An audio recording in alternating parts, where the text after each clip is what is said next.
E aí, pessoal, boa tarde para todo mundo que nos assiste ao vivo. Bom dia, boa noite e também boa tarde para quem vai assistir depois. É com grande prazer que nós iniciamos mais uma atividade do ciclo de estudos do Lefano. É uma atividade financiada pela Pró-Reitoria de Extensão da UENG, né, através do edital PAEX 08-2023. Sempre bom defender o jabá de quem financia essas coisas todas. Afinal de contas, é muito bom tirar dinheiro do Zeman para financiar a egiptomania neste país. Então, a gente fala com muito orgulho quem financia um projeto, que é um projeto bacana e que tem como objetivo receber pessoas que são mais bacanas ainda, como é o caso da professora Raíza Sagredo, que eu vou fazer por hora uma apresentação informal, depois aquela apresentação formal chata que sempre tem, que é um evento também acadêmico, né? A informal é que a professora Raíza, eu conheço a partir dos textos dela há muito tempo, recomendo principalmente textos sobre debate racial no Egito Antigo, são ótimos textos para se trabalhar na graduação. Eu passo para todos os meus alunos leram, então essa é a prova. E depois acabei conhecendo ela por meio do trabalho de divulgação científica que ela faz nas redes sociais. Ela também trabalha num grupo muito interessante, o Meridiano, a gente estava conversando aqui antes, né? Tem até ambientação musical na Idade Média, caminhada, é um grupo de pesquisa saudável. O pessoal até caminhada faz. E é com muito prazer que eu recebo ela, e agora passo a apresentação formal. A Raíza, ela é doutoranda em História Global na Universidade Federal de Santa Catarina e bolsista da FAPESC, com a pesquisa intitulada Bruxaria Contemporânea, a perseguição às bruxas com trauma na memória cultural da religião da deusa. Ela também possui mestrado e licenciatura em bacharelado também pela UFSC e também licenciatura em pedagogia pela Uninter.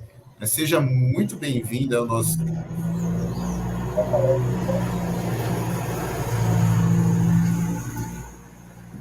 Muito obrigada. Obrigada, professor. Obrigada, pessoal. Bom dia, boa tarde, boa noite, né, para todo mundo que está aqui nos assistindo. Eu fico muito contente de estar aqui podendo compartilhar essa pesquisa que está no meu coração, né? Uma pesquisa de mestrado que eu realmente sou apaixonada ainda, né, por esse tema, não só pelo Egito Antigo, mas por todas as polêmicas aí, né, concernentes a esse objeto tão prestigiado aí na memória, nas memórias. E, como o professor comentou, né, eu faço parte do Meridiano, que é um núcleo interdisciplinar de estudos medievais da UFSC, a Federal de Santa Catarina. Tem o Instagram e YouTube, né, a gente está trabalhando bastante aí com relação à história pública, divulgação científica e tudo mais. Então, para quem quiser conhecer, fica o convite. O Instagram e o YouTube é meridianum.ufsc, meridianum com M no final. E o meu canal no YouTube, onde eu também faço esse trabalho de história pública e divulgação científica, se chama Canal Antigamente, né? Então também tem conteúdo aí no YouTube e no Instagram. Também tem uma plataforma, eu acho que eu esqueci de comentar contigo, de cursos online, né? Que é essa pegada mais interdisciplinar, que se chama Encruzilhada do Saber, que está assim em construção, né? Um projeto inicial, mas bem interessante também para quem curte interdisciplinaridade. E atualmente não estou estudando mais Egito Antigo, né? Mas como eu falei, é uma pesquisa que está enraizada assim, né? Muito no meu coração, né? No meu olhar, assim. Por mais que agora o assunto é bruxaria, mas o Egito acaba surgindo ali, né? Acreditam que nas minhas fontes o Egito aparece, as fontes da bruxaria no século XIX. Está lá o Egito Antigo. Mas hoje a nossa conversa, né, é sobre essa questão da desafricanização. Até preparei aqui um slide para compartilhar com vocês. Desafricanizar o Egito Antigo, né? Então, tratar um pouco sobre essa questão dos debates sobre Cleópatras, né, que acaba passando por tudo isso e por essas figuras, né?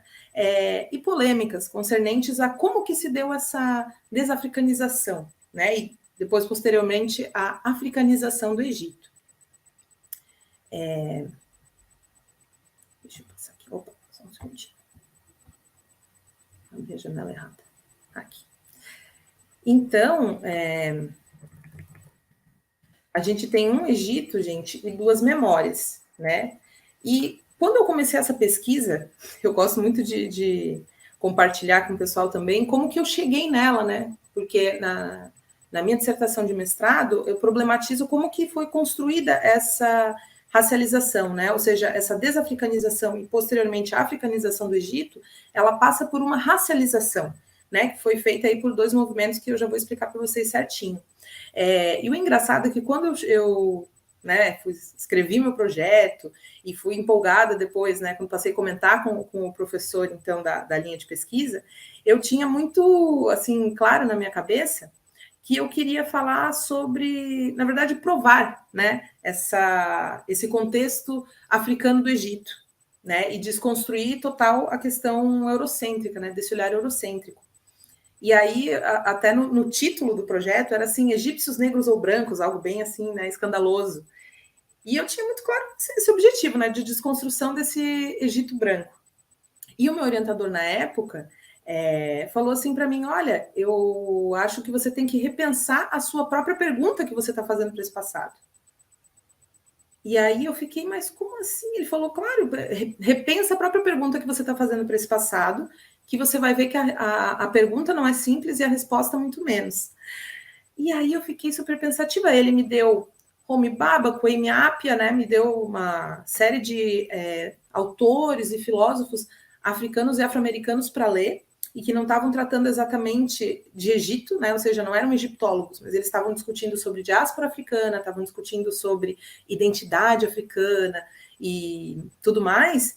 E aí eu fui me dar conta de que, nossa, essa pergunta que eu estou fazendo, ela tem muito mais relação com o presente, como a gente percebe e lembra desse passado do Egito Antigo, do que como os egípcios antigos se enxergavam propriamente naquele contexto da antiguidade. E aí eu percebi que era uma questão muito decolonial. E aí fui para as leituras decoloniais, Minolo, né, o Aníbal Quijano e tudo mais. E essas metodologias, gente, como eu coloquei aqui nesse slide, né, de um Egito e 2 memórias em disputa, essa metodologia do aporte decolonial, ela é muito interessante porque ela nos convida a repensar justamente as próprias perguntas que a gente faz para esse passado e repensar também as categorias com que nós operamos, né, a nível de epistemologia e metodologia. Que categorias são essas que a gente opera para lidar com documentações antigas e para reescrever essa história, né, e para ter essa percepção e como lembrar o passado, né? Então, assim, o aporte decolonial foi muito importante nesse sentido. E aqui eu trouxe, né, essas imagens de 2 exemplos aí de 2 Egitos em disputa.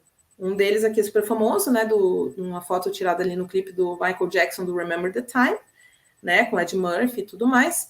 E o outro é um trecho de um filme de 2015, Êxodo, Deuses e Reis, do Ridley Scott, né, onde vocês podem ver claramente o que o Aníbal Quijano, né, o autor peruano que eu mencionei, chama de divisão racial do trabalho, que é algo muito marcante que a gente percebe, né, essa construção racial com relação a essa antiguidade, tanto em produções brasileiras, que já tem algumas produções aí sobre isso de alguns anos atrás, como nessa própria produção aí de Hollywood, né, onde vocês podem ver, se vocês prestam atenção, a família real ali, o Ramsés, que é esse ator australiano que está aqui no meio, e, né, a mãe dele, o pai dele ali atrás, e quem são os serviçais, né, o pessoal que está trabalhando é o pessoal de pele escura, né, então vejam só como que essas representações são construídas, pautadas nessa divisão totalmente colonial, né.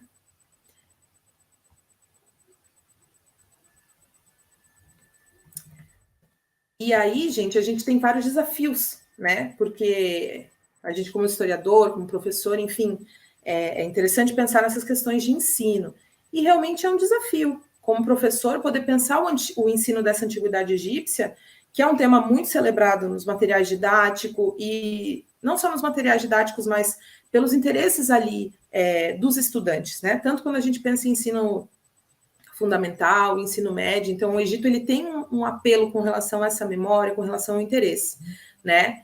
Então, a pergunta que eu lanço para vocês é o que vem a ser esse conhecimento decolonial, tão debatido na academia nos últimos anos, e de que forma essas teorias decoloniais elas podem contribuir nas nossas reflexões.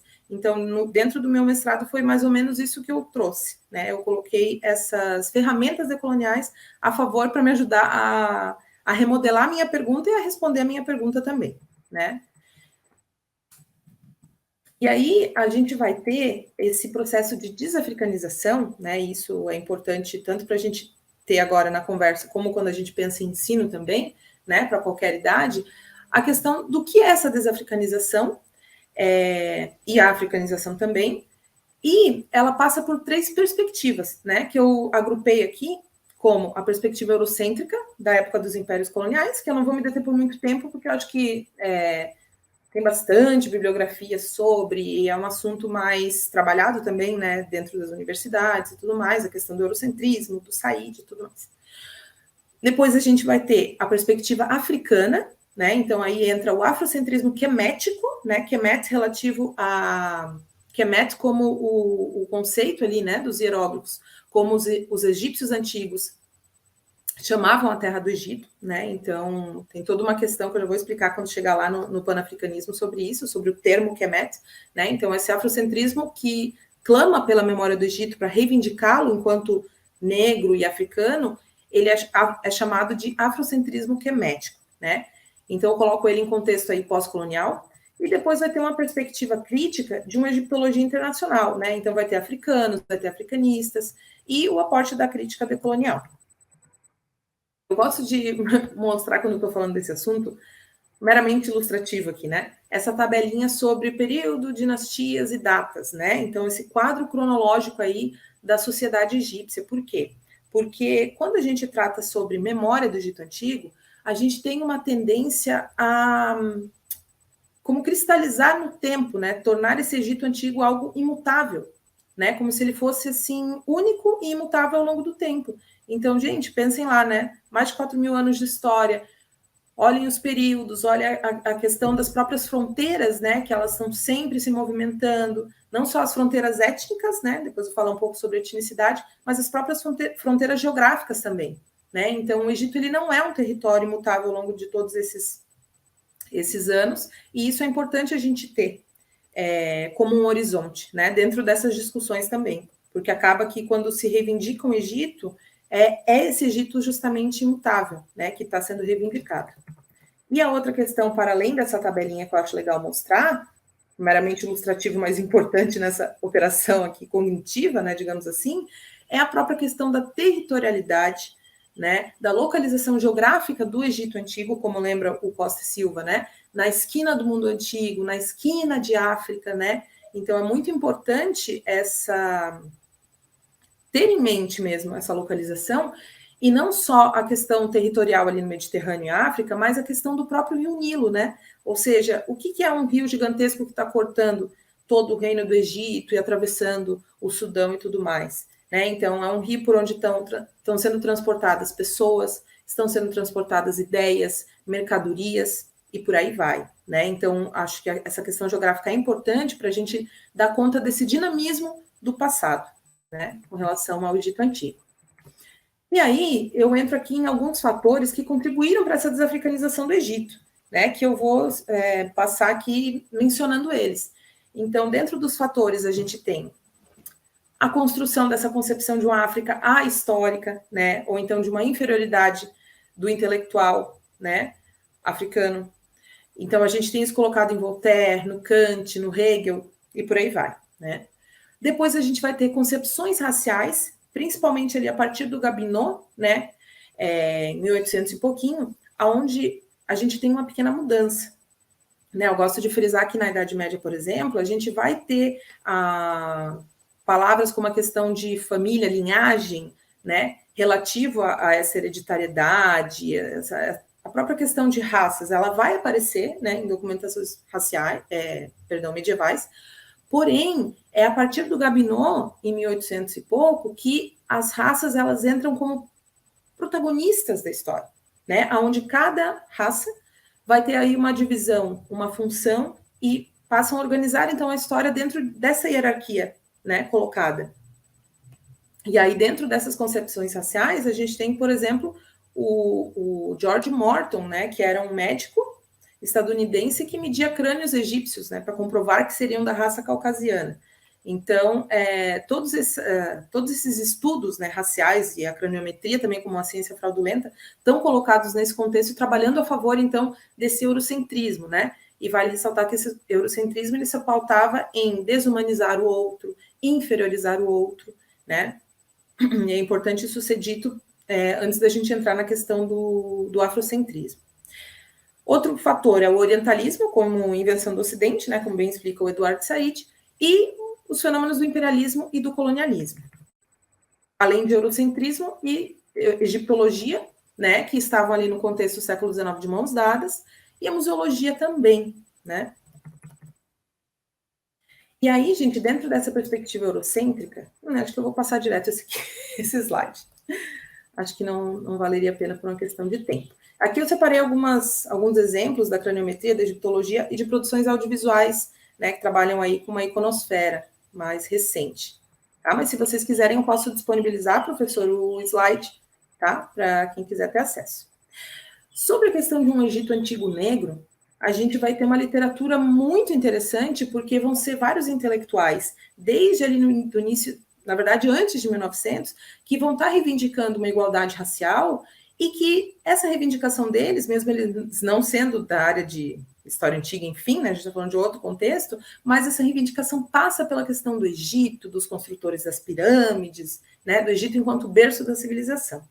Então, a gente tem como exemplo, né, dessa literatura, imaginem só, em 1787, o Volney, né, numa obra onde ele viajou pelo Egito e pela Síria, e aonde ele fica, assim, em êxtase, ao ver as pirâmides e a esfinge, ele fala como é possível que esse povo, outrora construtor dessa grande civilização, né, egípcia, seja hoje escravizado, né? E ele coloca tudo isso nos relatos. Depois a gente vai ter o Firmin, né, que é um antropólogo, em 1885, escrevendo, na verdade, sobre a igualdade das raças humanas, né, dando aí uma alfinetada direta no próprio Gobineau, que está escrevendo sobre a desigualdade das raças humanas. Depois o Serge, né, o Zaborowski e tantos outros. Aí, alguns que eu queria destacar aqui para vocês é o Edouard Dubois, né, que escreveu The Negro em 1915, e é muito emocionante também como ele traz, imaginem vocês, em 1915, essa reivindicação pelo Egito, né, sendo que o Dubois, ele é um dos pais aí do movimento do panafricanismo, né, que é esse movimento social e intelectual que está reivindicando uma igualdade, né, de África, uma igualdade racial, e que traz a questão da mãe África, né, enquanto pátria, e o Egito entra enquanto berço, né, dessa sabedoria ancestral, dessa terra ancestral e tudo mais, né, dentro desse projeto. E uma coisa que eu queria destacar também sobre isso é que o Dubois, por exemplo, ele está escrevendo num contexto extremamente, né, gente, racista, né, onde esse eurocentrismo ele está de uma maneira muito violenta, enraizada, né, em tudo que era chamado ciência na época, né. Então, eu gosto muito de lembrar o quanto que esses intelectuais dessa época, né, 1900, no início de 1900 e até na década de 40 e 60 também, eles estão lutando, né, a gente vê ali os contextos das independências dos países africanos. Então, existe essa luta para a desconstrução desse eurocentrismo desumanizador, né, e eles estão trazendo, dentro das ferramentas metodológicas possíveis e cabíveis naquele contexto, um outro projeto, né, de trazer de volta uma humanidade para um povo que foi desumanizado nesse processo violento de colonização e tudo mais. E aí, gente, dentro também dessa literatura vai ter o Martin Bernal, né, com a polêmica Black Athena, o Teófilo Obenga, Molefi Sande, né, que são aí considerados os discípulos do Sheikh Anta Diop. E depois eu vou falar do Sheikh Anta Diop, porque ele é muito importante, ele tem um slide só para ele. Aqui, ó, esse é o slide só para ele. É a inversão da pirâmide historiográfica. Então, quem está aqui nessa imagem é o Sheikh Anta Diop, um egiptólogo senegalês que vai ser muito importante, vai ser o fundador, então, do que a gente chama de afrocentrismo quemético, né? E aí ele fala o seguinte, na sua obra As Origens Africanas da Civilização, né? Abre aspas, os antigos egípcios eram negros. O fruto moral da sua civilização deve ser contado entre os bens do mundo negro. Em vez de apresentar-se para a história como um devedor insolvente, o mundo negro é o próprio iniciador da civilização ocidental, exibida diante de nossos olhos hoje. E a ciência moderna tem suas raízes na cosmogonia e ciência egípcias. Fecha aspas. Então, é muito interessante perceber que essa luta claramente passa por uma questão de berço da civilização. né, onde o que vai ser feito nessa operação pelos panafricanistas? Vai ser substituído a própria Grécia, como berço dessa civilização, vai ser substituído pelo Egito Antigo, né? Porque isso vai fazer sentido para eles e porque, como eu comentei, eles estão utilizando as ferramentas epistemológicas que estão colocadas dentro daquele contexto, né? Lembrando, um contexto de desumanização do outro, né? E de subjugação do outro para esse domínio colonial, né? Então, é muito interessante o porquê do quemético, né, que eu falei que ia comentar, é o seguinte, é porque o Cheikh Anta Diop, na sua interpretação, ele percebe que Kemet, né, que é o KMT, a transliteração, né, ele interpreta da seguinte forma, Kemet seria a terra dos homens negros, e não terra negra, em função negro de escuro, em função do humus, né, presente ali às margens do rio Nilo. Então, ele interpreta de uma forma diferente a própria tradução do termo Kemet. E aí, os trabalhos do Cheikh Anta Diop, né, ali na década de 40, são super, assim, estruturantes, né, para esse movimento. E aí, depois, gente, a gente vai ter críticas a esse afrocentrismo, né? Então, eu agrupei, né, em crítica francesa, uma crítica americana e uma crítica africana. Lembrando que não necessariamente essas críticas pelas quais eu passei não são necessariamente feitas por egiptólogos. Por quê? Por exemplo, a crítica africana, o que eu encontrei de muito interessante, no Valentim Mudimbe, no Kwame Appiah, né, no Achille Mbembe, eu encontrei essas discussões super atuais, por sinal, sobre o que é identidade africana, no que ela está pautada. Africano é sinônimo de negro? Não é? Então, assim, eles estão, né, através desse olhar africano ou afro-americano, eles estão problematizando essa condição, problematizando essas construções, né? Como que se deram essas construções dessa identidade africana? E, como eu comentei, o super interessante da questão é que o Egito Antigo ele aparece, né, nesses livros, né, que estão tratando sobre isso. E são questionamentos muito interessantes, né? Então, o que eu acabei construindo, né, dentro da minha pesquisa? Construir, então, uma perspectiva crítica a essa concepção difusionista, né, ou seja, centro e periferia, porque acaba que o afrocentrismo quemético, ele faz isso, né, quando eu comentei que ele substitui o berço da civilização da Grécia pelo berço da civilização, então, o Egito, né, continua existindo a ideia de centro e periferia, ou seja, do Egito veio a filosofia, do Egito veio a matemática, do Egito veio tudo, né, a arquitetura e tudo mais. E, então, as outras localidades, né, as outras sociedades ali ao redor, elas são apenas periferias que estão recebendo ali passivamente o que o Egito está produzindo. E isso é muito problemático, né? É muito mais interessante um olhar onde a gente consegue perceber trocas, relações, entrelaçamentos, né? Para a gente não acabar lidando com idealizações, né, de sociedades do passado. Outra questão também é conceber a própria etnogênese, né, ou seja, a formação do povo egípcio, como um fenômeno plural e dinâmico, né, com ênfase em aspectos culturais e nos afastando, então, de concepções biologizantes, ou seja, racializantes. Ah, mas Raiz, isso quer dizer que eles não percebiam a sua própria alteridade? Como assim, né? Tinha o Sudão ali embaixo. Não estou falando que eles não percebiam, né? Mas as nossas leituras para a própria documentação do Egito Antigo, por exemplo, eram ali naquela época, né, que eu digo no século XIX e XX também, muito racializadas, né? E até hoje também, por alguns pensadores, aí é um viés muito, muito racializado. Então, é bacana a gente ter um distanciamento disso, né, desse viés biologizante, e a gente pode, por exemplo, trazer os estudos sobre... Ai, caramba, escapou a palavra. Peraí. Etnicidade, perdão. Os estudos sobre etnicidade, que estão sendo desenvolvidos não só sobre a sociedade egípcia antiga, mas também em outras sociedades, né? E, assim, são estudos que nem todos os especialistas concordam, né, em utilizar essa categoria de etnicidade na antiguidade, mas muitos concordam e concebem, né, como uma boa alternativa para a gente poder realmente romper com esse viés racial, né? Outra questão, levar em conta essa extensa temporalidade do Egito faraônico, ou seja, uma longa duração, né? Para a gente ter uma noção um pouco dessa discussão, vejam só. Eu não sei vocês, mas eu nunca tinha ouvido falar no termo Egito pré-islâmico, por exemplo, né? Então, poxa, é algo que super diferente, mas a gente não está acostumado a usar essa nomenclatura.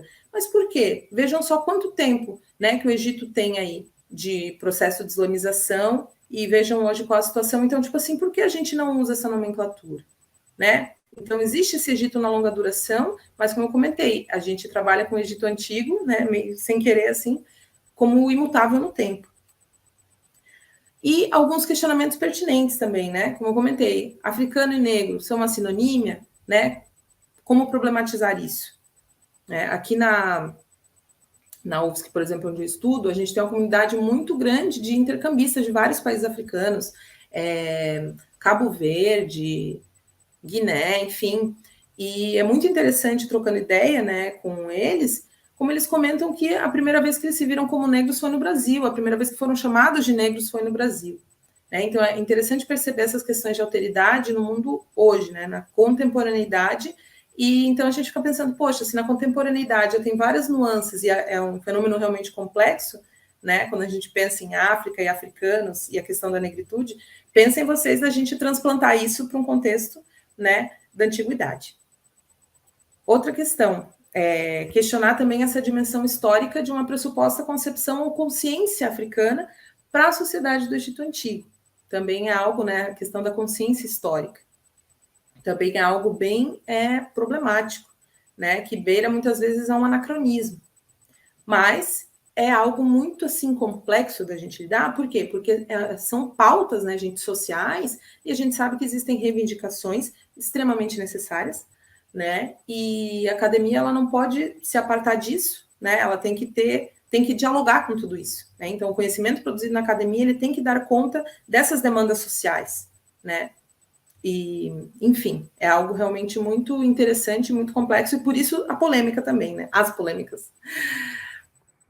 E aqui a questão das teorias de etnicidade que eu comentei.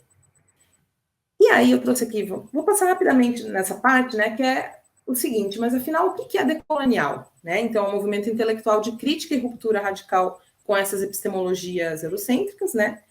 Tem um marco aí na América Latina, com esse texto Colonialidade, Modernidade, Racionalidade, de Aníbal Quijano, peruano, lá no iníciozinho da década de 90, né, que foi reimpresso. Então, esse grupo, ele busca realmente romper, né, com esse eurocentrismo, né, epistêmico. Inclusive, dentro dessa crítica, eles acham que os estudos subalternos indianos não teriam rompido o suficiente, né? E aí, olha só, preparei aqui um esqueminha interessante. Opa, aí ficou um pouco grande. Deixa eu só diminuir aqui para vocês poderem ver o esquema direitinho, senão não vai ter graça. Aí é o seguinte, de que forma que essa crítica decolonial pode auxiliar no ensino de história antiga? Né, como eu falei, o pessoal dessa semente decolonial não está pensando em antiguidade propriamente, e muito menos em Egito. Né? Então, de que forma que essa crítica pode auxiliar, né, no ensino de história antiga? Pensando no Egito Antigo, através da desnaturalização de conceitos eurocentrados. E aí a gente tem, então, essa questão da racialização do Egito Antigo. Então, é a partir da desnaturalização desses conceitos eurocentrados, como a ideia de raça, né, o conceito de raça que é eurocentrado, que foi criado para essa dominação colonial, para essa manutenção da colonialidade do poder, né? É só a gente lembrar no próprio contexto de chegada dos europeus na América, né? Então, os povos que aqui estavam, né, os povos originários, eles não tinham essa percepção racializada da forma que a modernidade coloca, né? E essa violência caiu sobre eles, então o seu mundo passa a ser organizado dessa forma. E isso é algo tão forte, é um processo tão violento, que o Aníbal Quijano coloca que a gente não consegue se desvencilhar disso até hoje, né? E aí a divisão racial do trabalho, por exemplo, é um desses pontos super problemáticos desse sistema, né? Que continua se perpetuando. E aí as possibilidades de ensino decolonial, que são indissociáveis, eu separei em 3 pontos. Né? O primeiro seria problematizar a questão de memória. Por quê? Por causa que são 2 Egitos, então eu parto do pressuposto de que são 2 memórias. Ah, mas, por exemplo, esse Egito Antigo Negro, se eu pensar, eu estou fazendo um alter ego aqui, conversando comigo mesmo. por exemplo, o Olodum, né, que está reivindicando a negritude e tudo mais do Egito Antigo. Eu não posso enquadrar ele, então, Raíza, como um exemplo de egiptomania, né? Algumas pessoas até podem interpretar dessa forma. Eu acho que não. Por quê? Aliás, assim, eu vejo que tem elementos de egiptomania lá dentro dessa reivindicação, porém ele não se reduz a isso. E eu acho que é um perigo nos nossos estudos a gente acabar reduzindo algumas expressões e representações à pura egiptomania, porque não é. É algo muito mais profundo do que isso. Né? É uma memória do Egito que está sendo reivindicada ali. Eu não sei se vocês conhecem, mas tem um vídeo maravilhoso no YouTube, onde tem a cantora maravilhosa Margareth Menezes, que está dando um discurso durante um show, e o Olodum está tocando junto com ela, da música Farol Divindade do Egito, do Olodum. Então, ela faz ali naquele momento de arrepiar, assim, um clamor por igualdade racial no Brasil, e ela fala do preconceito racial e dessas feridas abertas, né? Dessas feridas abertas. Então, por isso, eu vejo que é uma questão de memória ser problematizada. E eu acho que a egiptomania, por mais que é um conceito muito bacana, eu utilizei ele no meu TCC para outras questões de representação e literatura e tudo mais, porém, ele corre o risco de, né, às vezes trazer, por exemplo, pensando no Olodum, uma crítica que vai ficar mais no âmbito ali de estética e de representação, né? E como eu falei, eu acho que o buraco é muito mais embaixo, né? Então, por isso, problematizar a memória. Outra questão que eu pontuo, a segunda, é problematizar representações concernentes ao Egito faraônico, né? Então, problematizar todas elas, para a gente poder ter noção, tipificação, e aí a gente consegue perceber realmente que são dois lados e duas disputas. E depois, problematizar a geografia do Egito, que foi retirado do seu contexto africano. E quando eu digo foi retirado do seu contexto africano, ele foi desafricanizado através da antropologia, através da racialização, através da questão geográfica, né? Então, tem estudos muito interessantes, como a própria Raquel dos Santos Funari tem num livro, aonde ela aplicou questionários em crianças. Eu sei que também tem uma moça que também está estudando, agora eu não lembro o nome dela certinho, mas ela está problematizando também essa questão dos questionários com crianças que recém viram o conteúdo do Egito Antigo. Então, ao passar esse questionário perguntando para as crianças onde está localizado o Egito Antigo, uma porcentagem absurda responde que o Egito está na Europa. E na pergunta seguinte, você acha que ele deveria estar em outro lugar? Né? As que respondem que está na África, sim, deveria estar na Europa. Né? Por quê? Porque na memória delas o berço da civilização, né? Toda aquela ideia. Então vejam só o quanto que é problemático. Então, problematizar essa geografia do Egito é muito importante para mostrar como ele foi retirado. Né? E penso eu que a gente pode devolvê-lo ao seu contexto africano, passando muito mais por uma questão de geografia do que por uma biologização necessariamente. Né? Não que essas representações não sejam importantes. A gente já vai falar da Cleópatra. Eu adorei, por sinal. Aqui eu vou passar mais um pouquinho. Essa parte aqui é bem interessante, olha só. Eu questiono o seguinte, a gente tem uma colonização do passado e tem do presente também. E aí a Maria Lugones, que é outra pensadora decolonial muito interessante, ela coloca o seguinte: a lógica categorial dicotômica e hierárquica é central para o pensamento capitalista e colonial moderno sobre raça, gênero e sexualidade. Né? Ela não está pensando em Egito Antigo. Né? Eu trouxe ela aqui para que nós pensemos em Egito Antigo. Ela continua. O aparato moderno as reduz, ou seja, reduz essas formas não modernas, né, a formas pré-modernas. E assim, conhecimentos, relações e valores, práticas ecológicas, econômicas e espirituais são logicamente constituídos em oposição a uma lógica dicotômica, hierárquica e categorial. Né? Então, que são essas categorias? Super problemáticas, né? Porque a gente está lidando com um contexto de antiguidade. E aí, trazendo um pouco sobre os pensadores africanos e afro-americanos que eu trabalhei no mestrado, a gente tem, por exemplo, como fala aqui o Kwame Appiah e o Valentim Mudimbe, né, que mostram como essas categorias ocidentais nem sempre têm validade para interpretar sociedades africanas contemporâneas. O estudo da história de sociedades antigas faz emergir outras questões teóricas e metodológicas quando o assunto é etnogênese, né, ou seja, essas origens. E isso, essa questão da etnogênese, gente, é um ponto também de disputa de memória, né? Porque, nossa, até pouquíssimo tempo atrás, muito se debatia sobre, não, porque né, as migrações vieram de lá, vieram do Oriente Médio, então, né, sempre essa ideia de fusão, né, que é problemática. E como demonstrou o Yves Mudimbe, categorias e sistemas conceptuais que dependem de uma ordem epistemológica ocidental foram responsáveis por educar o nosso olhar sobre o passado. E assim, o abandono das teorias raciais implica na impertinência de estudar qualquer genealogia supostamente racial. As teorias raciais foram também produções do Ocidente e que justificaram o imperialismo e o colonialismo. Esse é basicamente o conceito de colonialidade aí do Aníbal Quijano, né? Então, assim, quando eu troquei essa ideia com o meu primeiro orientador, que me fez questionar, a pergunta, eram os egípcios negros ou brancos, né? Eu queria provar a negritude e tudo mais, eu fui perceber realmente essa questão do peso, né, dessas teorias raciais.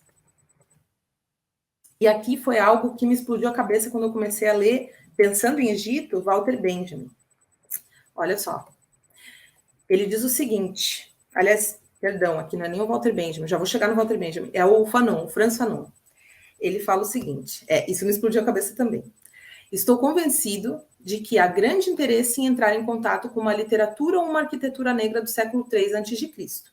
Ficaríamos muito felizes em saber que existe uma correspondência entre tal filósofo preto e Platão, mas não vemos absolutamente em que este fato poderia mudar a situação dos meninos de 8 anos que trabalham nas plantações de cana da Martinica ou de Guadalupe. Então, vejam vocês as imagens que eu coloquei aqui nesse intuito provocativo, uma criança trabalhando na plantação de cana e as pirâmides do Egito, né? E aí a tese de Benjamin para concluir essa explosão de cabeça aqui igual o meme, a segunda tese do Benjamin. Ora, os que no momento dado dominam são os herdeiros de todos os que venceram antes. A empatia com o vencedor beneficia sempre, portanto, esses dominadores. Isso diz tudo para o materialista histórico. Todos os que até hoje venceram participam do cortejo triunfal, em que os dominadores de hoje espezinham os corpos dos que estão prostrados no chão. Os despojos são carregados no cortejo, como de praxe. Esses despojos são o que chamamos bens culturais. O materialista histórico os contempla com distanciamento, pois todos os bens culturais que ele vê têm uma origem sobre a qual ele não pode refletir sem horror. Devem sua existência não somente ao esforço dos grandes gênios que os criaram, como a Corveia, anônima dos seus contemporâneos. Nunca houve um monumento da cultura que não fosse também um monumento da barbárie.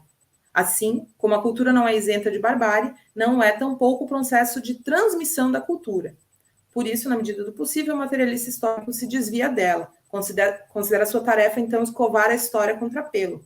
E aí, voltando para a imagem, eu acredito realmente que a gente poder desconstruir e se distanciar dessas categorias raciais, como foram colocadas nesse processo violento de colonização para nós, né, que perduram até hoje, é uma tarefa de poder enxergar realmente no documento de cultura o documento de barbárie. Né? Então, vejam vocês, enquanto a gente está perdendo tempo, né, para discutir aqui uma questão de legitimação e poder nessa memória glamurosa em torno do Egito Antigo Faraônico, porque, afinal de contas, é o Egito faraônico, né, que está sendo disputado.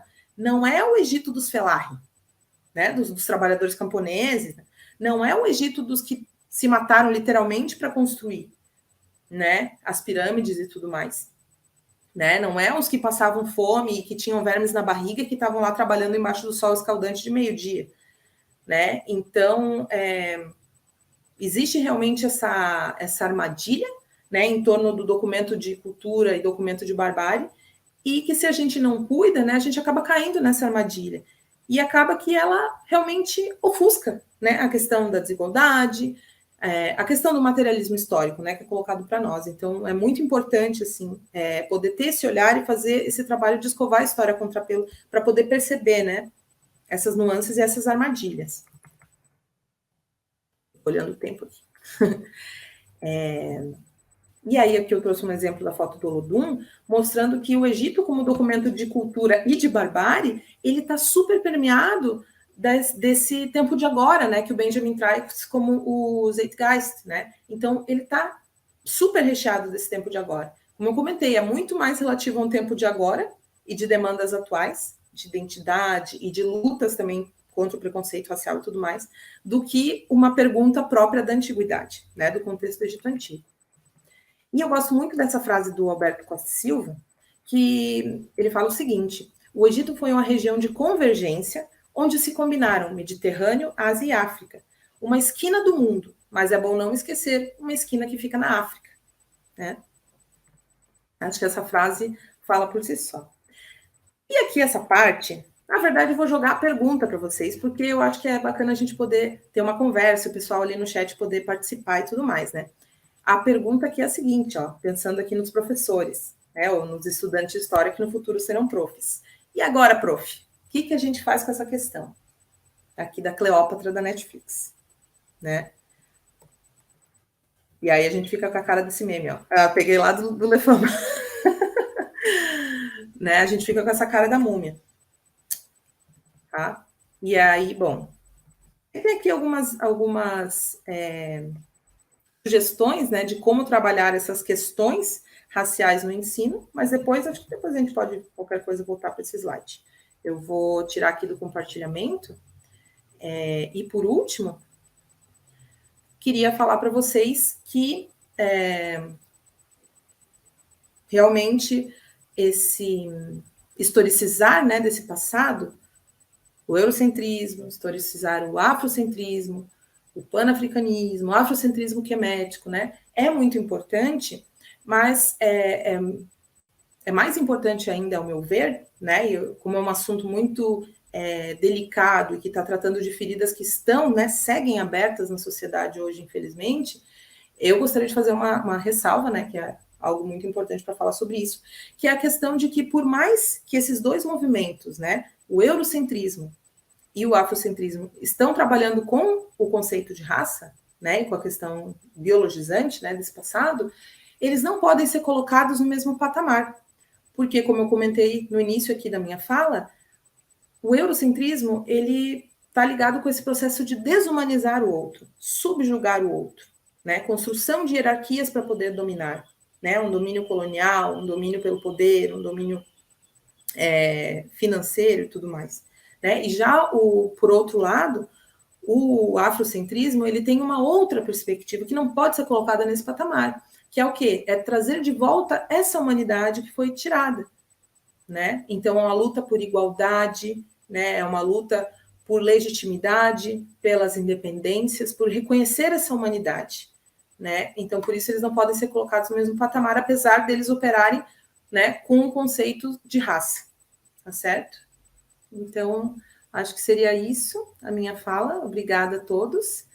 E fico aqui à disposição para poder conversar com vocês e fiquem à vontade para poder colocar perguntas no chat e tudo mais. Obrigada.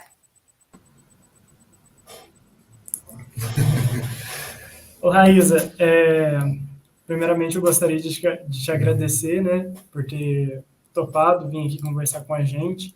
E, assim, é um assunto muito importante porque ele está sendo bem recorrente ultimamente, né? Eu acho que, assim, mesmo que nós estejamos ainda em processo de graduação como estudantes, acho que a gente já tem que estar preparado para discutir isso futuramente com os nossos alunos. E é isso, eu gostaria de perguntar para as pessoas do chat se alguém tem alguma pergunta, se quer conversar com a gente, conversar com a Raíza. Fiquem à vontade aí, tá bom, pessoal? Enquanto o pessoal faz as perguntas aí, agradecer a Raíza, muito obrigado pela excelente fala, pela participação no nosso ciclo de estudos. Dar um recadinho para o pessoal que está assistindo a gente aí. O formulário de presença na live, ele está na descrição do vídeo no YouTube. Então, é só acessar o formulário, lá vai perguntar a palavra certificada, e a Raíza, pensando na Cleópatra, ela disse que é causadora. a nossa palavra certificada. E assim, enquanto o pessoal faça as perguntas aí, enquanto isso, eu queria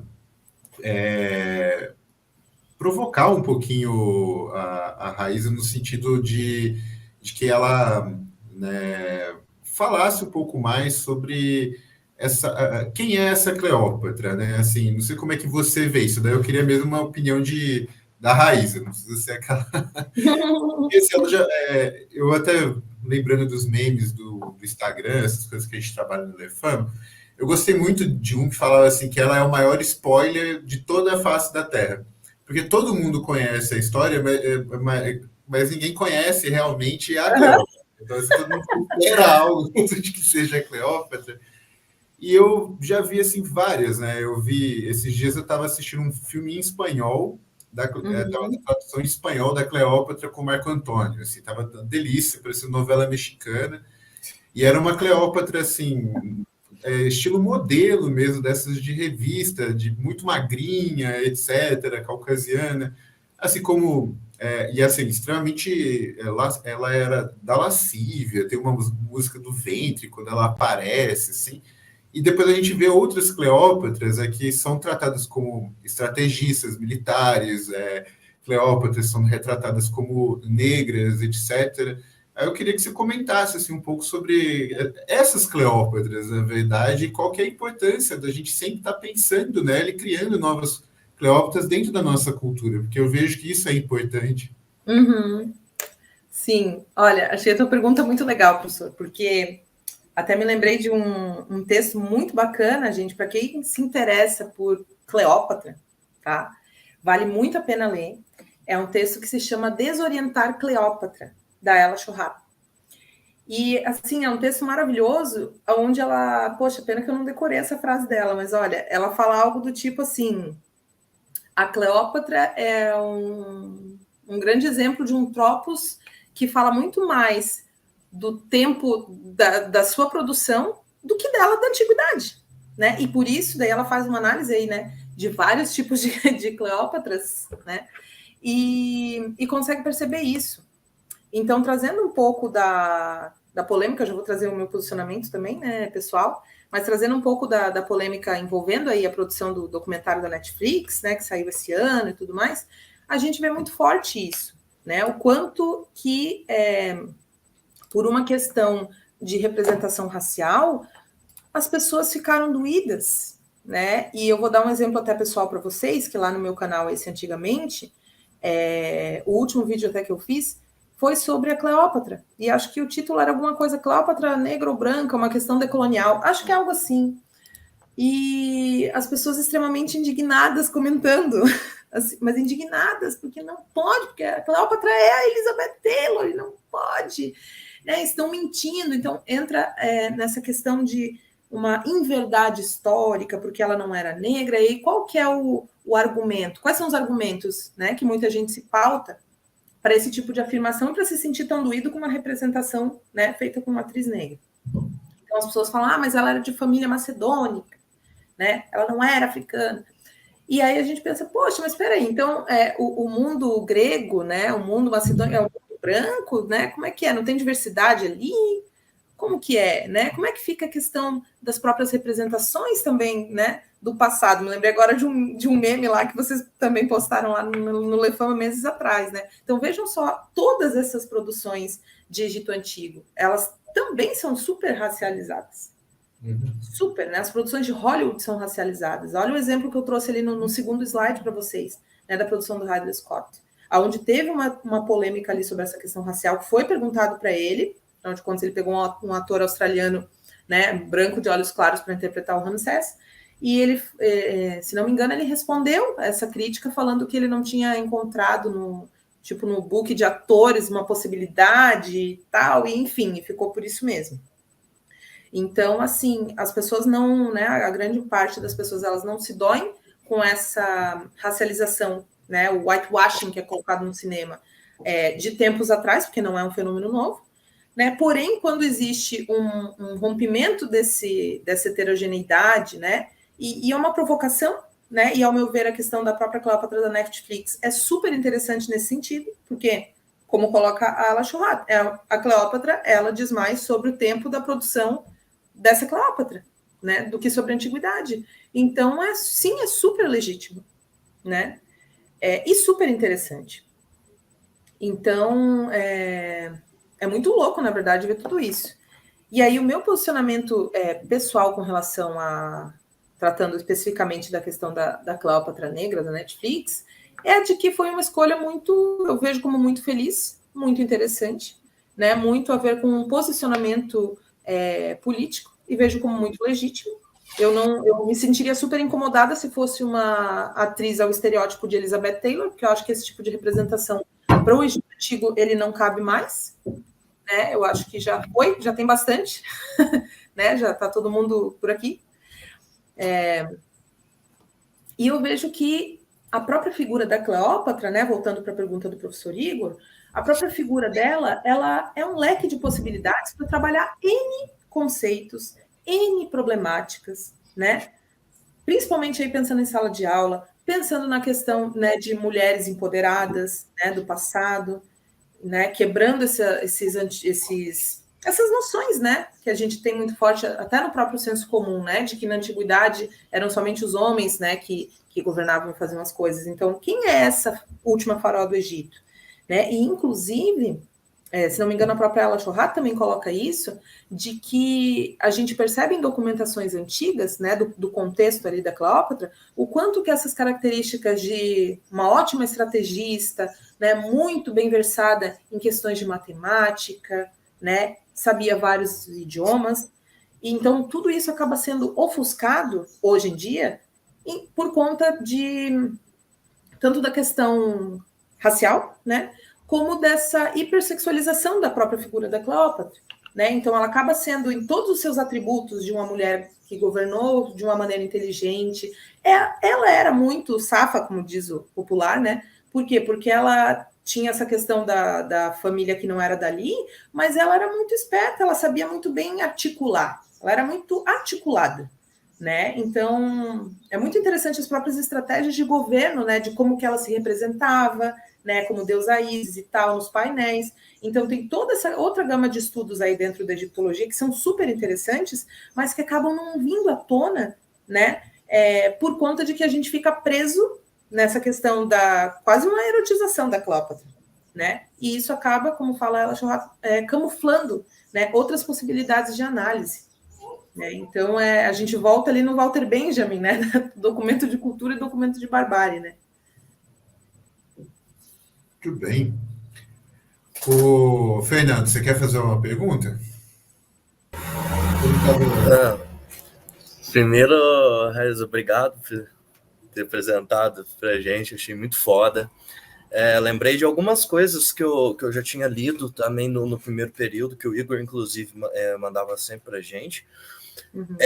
Uma coisa que eu achei assim, que me marcou foi uma apresentação também que a gente fez do ciclo de estudos, eu e o Herbert, e falando sobre o carnaval, e falou também sobre o Olodum, que aí na hora que você falou que ele invoca meio que o mito da criação mesmo dos egípcios ali na música. E a gente olhar realmente para eles não como... assim, é uma galera que só tá cantando coisas do Egito só porque gosta. Não é assim, é o que você falou. Sim. É bom a gente não reduzir isso, porque é de como eles estão apropriando elementos de história antiga, da história antiga do Egito, e de como eles estão tentando estruturar e fazer um discurso político por igualdade, né? Igualdade racial. Para tentar evitar a violência, né? Isso eu acho muito legal. Você pegar os elementos da história antiga, que é o caso da Cleópatra da Netflix também, de que como eles estão usando os elementos da história antiga para fazer um debate racial, o que é extremamente importante. Ainda mais depois de todo esse período aí. E uma coisa também que me chamou a atenção, que o Herbert, inclusive, que fez a última apresentação dos livros didáticos lá, sobre o Egito, é a gente fazer o questionamento também para os alunos. Gente, quais pessoas do Egito que nós estamos estudando aqui? A gente está estudando a elite ou a gente está estudando o povo? E a gente perceber cada vez mais que a gente está tão imerso numa bolha nossa de conceitos que a gente está usando para tentar definir o outro. Sendo que a gente, às vezes, não pergunta como que o outro se vê. Como que aquele que a gente está estudando se vê. É bem interessante isso aí que tu falou, Fernando.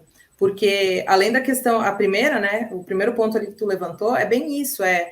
Mas é uma manifestação carnavalesca. Carnaval, né? Válvula de escape. Loucura. Não é loucura, né? Não é um exótico, né? Acho que a gente tem que dentro da academia ter essa sensibilidade não é um exótico, não é uma representação carnavalesca, é muito mais que isso. Daí por isso que eu trago a questão de memória, né? E esse segundo ponto que tu levantou também, muito interessante, é esse Egito, né, que é disputado. E o louco, duas coisas para falar sobre o teu segundo ponto, que eu me lembrei aqui. Primeiro aí vocês me deem a opinião de vocês também, eu vou dar a minha. Eu acho que quando encontrarem o túmulo da Cleópatra, porque eu acho que a qualquer momento vai encontrar, né? Quando vier à tona essa múmia aparecer, vai ter gente querendo fazer teste de melanina nela, tá? Vai ter. Porque isso foi feito pelos afrocentristas queméticos, né? O Sheikh Anta Diop, ele tirou a pele de múmia para fazer exame de teste de melanina, não sei o quê. Isso vai vir à tona em algum momento. E eu acho, daí minha opinião particular, eu acho que a questão da Cleópatra nunca vai ser resolvida. Sempre vai ser um imbróglio, sempre vai ser uma polêmica. Por mais que encontrem a múmia dela. Aí se a pele dela for X, que é tostada do sol.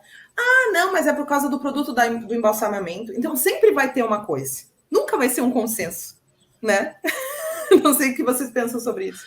Mas fico pensando, vão achar a múmia da Cleópatra e não vai ser batido o martelo.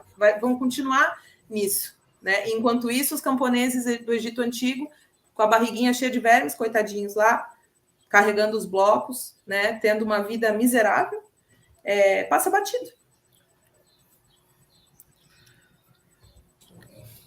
Então, Raiz, nós temos aqui uma pergunta da Inara.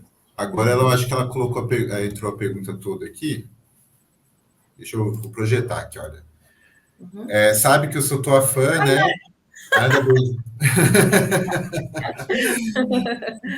Gostaria que explorasse mais sobre um dos teus exemplos das representações no audiovisual, na telenovela bíblica Os 10 Mandamentos. Lembro muito daquele seu artigo. Ai, querida, obrigada, Inara, pela tua pergunta. A Inara, eu não conheço ela pessoalmente, mas já somos faixa, né? Somos faixa, Inara. A Inara está pesquisando, né? Está fazendo um mestrado sobre os 10 mandamentos, né? E fazendo aí uma pesquisa muito interessante, relacionando a questão da produção, né? Da Record, enquanto movimento religioso, e pegando a questão do Egito, essas representações e tudo mais. Falando um pouquinho, né, compartilhando um pouco essa pesquisa aí, a paralela, assim, né, de alguns artigos com vocês, eu fiquei muito impressionada, mas eu não sei por que eu me surpreendo com esse tipo de coisa, né, mas esse branqueamento estava super presente, né, nas produções da Record, tanto nos 10 Mandamentos como no José do Egito, e que se passavam essas histórias aí no Egito Antigo. Então, assim, além do branqueamento, eu consegui perceber esses elementos do que o Said chama de orientalismo, né? Esse exotismo, toda essa atmosfera orientalista muito forte, né? Então, dava para perceber essa diferença nas próprias personagens, né? Nas mulheres hebreias, nas mulheres egípcias, no modo de falar delas, no modo de se colocar, né? Então, muito Eduardo Said, né? Eu lembro que eu assisti essa novela, assisti todas inteiras, todos os capítulos, eu não perdi, porque eu falei, vai acabar a novela, eu vou escrever um artigo. E aí a minha mãe estava sentada do meu lado no sofá, e eu ficava, nossa, é o Said! Ela, quem é o Said? A mãe não pescou a referência. Então, foi muito engraçado esse processo, né, da construção aí desses artigos referente a isso.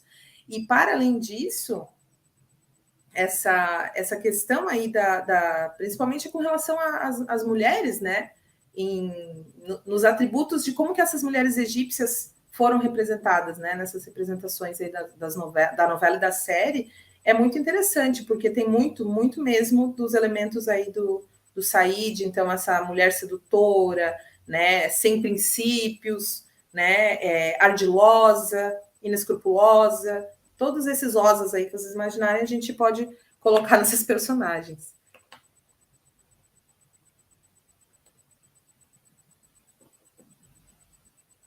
Opa. Agora sim. Eu não assisti a novela, não, eu juro, mas eu não sei se eu estou perdendo alguma coisa mesmo, assim. Mas o estudo da Inara, certamente eu gostaria de ver. Vai ficar muito interessante. Porque o que a Inara está fazendo, vou dar um spoiler aqui do teu mestrado, Inara, pelo que tu me contou. O que ela está construindo, eu achei fantástico, que é esse link entre o ideal da mulher dentro dessa perspectiva cosmológica da narrativa bíblica, que é pregada pela Igreja Universal, e ela traz isso para como que as mulheres egípcias são representadas ali, né? Então, achei muito bacana. Muito interessante mesmo. Aí é bacana. Acho que é mais bacana do que assistir a novela. Acho que sim. Dá para ler o artigo e comer pipoca, acho que vale a pena. Dá pra... Vou ler o trabalho dela e comer uma pipoca. Mas no fundo, lidando com essa recepção do Egito nesse último ano, assim, eu vim dos períodos imperiais republicanos, romanos, assim, uma coisa de outro mundo, né? E acabei caindo na egiptomania por conta deles, né? Que, como eu disse, o menino aí abaixo do vídeo, ele se auto-intitula o Anubis de campanha, né? Porque aqui embaixo tem um obelisco mesmo, ele vai lá no obelisco, ele fica brigando com as pessoas, ele fala, sai do meu templo, sai do meu templo. Então, assim, até a brincadeira tem a ver até com o que eu vou falar, né? O tanto que o passado egípcio ele é uma fonte inesgotável de enredos, né? Essa é a grande questão assim, que eu percebi da egiptomania. É lógico, o passado em si, né, assim, são enredos, etc. Mas o Egito é impressionante a qualidade e a quantidade desses enredos, né? Que a gente observa não só na Cleópatra, mas assim, a gente tem um enredo neopentecostal do Egito, que é o que a gente está trazendo aí, né? A gente tem diversos enredos, e isso eu acho que torna essa área muito rica, né? E muito legal para a gente trabalhar o ensino de história, né, junto com a teoria da história, né, com os alunos. Toda cidade tem uma praça com um obelisco, né? E a gente pode, por exemplo, mostrar obeliscos em diferentes temporalidades, com diferentes usos, né? Aqui em Campanha nós temos um cemitério de Campanha, aqui um velário, né? Assim, em forma de pirâmide, né? Então, assim, é uma pirâmide cristã já aí, né? Com a chama eterna lá dentro. Então, desde monumentos a mulheres, a enredos os mais diversos, né? Eu acho que o mais interessante disso tudo é que é uma conversa que não termina, né? Não, é uma ótima conversa de bar, inclusive. Mas só para responder uma pessoa que diz, a Gabriela está perguntando qual organização colocar na ata de frequência, é a instituição de ensino. Ou se não tem, coloca, sou freelancer. Pode ir aí. Não, eu ia comentar justamente que o Egito realmente é inesgotável e muito apelativo, né? Então, são várias figuras históricas que, se a gente para pensar, né? Por exemplo, numa das músicas do Olodum, que se chama Farol de Divindade do Egito, é uma música muito legal, que o Fernando falou, que vai contando a história do mito de criação, então, que emerge lá o oceano primordial, não sei o que lá, né? Igebe, Nut, as estrelas. E é linda a letra, é muito legal a música em si. Só que o louco é que no refrão tá chamando Akhenaton, né?